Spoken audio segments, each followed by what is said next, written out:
By way of Dallas, I've been in Dallas for 2 years, and I'm visiting Atlanta. This is my first time here. So I will bless the stage. I'm a lot nervous. Okay.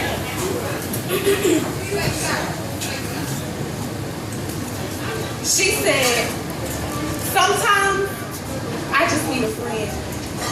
Someone here for more than just kicking it. Because it feels like nobody hears my cry. Even now it seems like you're not listening. I told her, I'm listening. And I hear every word you're saying, just speak. She said, it's hard to talk without a script in my head because everything I portray is not me. Sometimes I cry myself to sleep. I told her to count sheep. She said, I do, but that tactic's not working. And no matter how happy my exterior might seem, for some reason, my soul won't stop hurting. Then she walked over to close the curtain, opened the vent as she began to vent.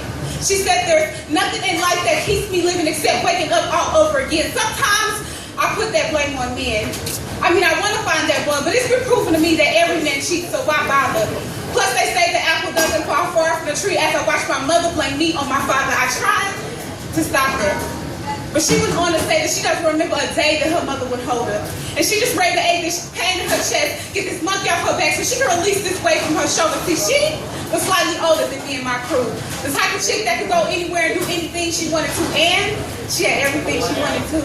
I'm talking about a glamorous lifestyle. That Louis V wasn't a wait till I get paid next week. It was a I'll take that bag right now. Her presence spoke loud. See, she was always seen, not heard. So when she was telling me these awful things, all I could think was not her. Plus a part of me wanted to be her. Because her life just seemed so great. And when she spoke up on her life that day, she said she didn't know how much more she could take. That's when she told me about the rape. And she kept it quiet because she tried to forget. But every night she cried herself to sleep because it reminded her time again, look, she could have any man she wanted. Curved in all the right spots. She was thick. So my only question is, why would a grown woman hold this in and be that afraid to snitch? She said, look, I was only 6. And I begged that mean old man to stop. But I tricked myself into believing it was natural, like it was supposed to happen, since my mom just sat there and watched. That's when I eyed her designer handbag and watched. Some black pumps with some red bottom soles. And to think this is the skin I wanted to be in when she didn't even want to be in her own. She didn't pick up a phone for a few days after that.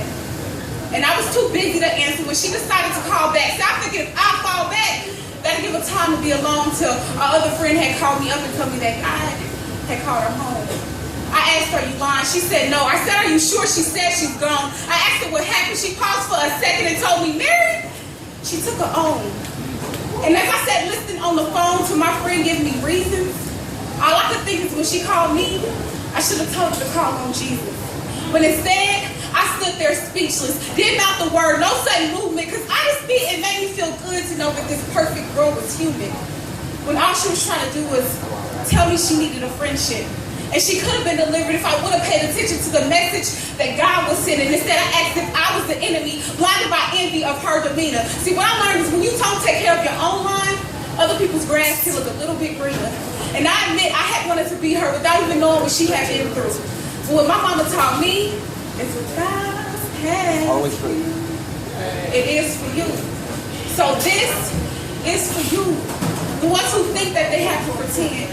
Because it feels like nobody hears your cry. Even now it seems like no one's listening.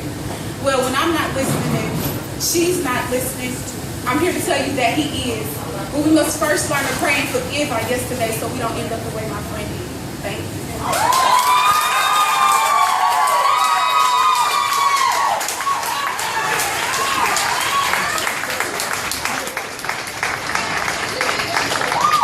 She killed that shit. I guess that ass is packed with talent, goddamn. That girl, hey girl, you think with that talent, girl. You thick ass talent, man. You snapped up here. I ain't even expected. Okay, then turn up. I was just. Yeah.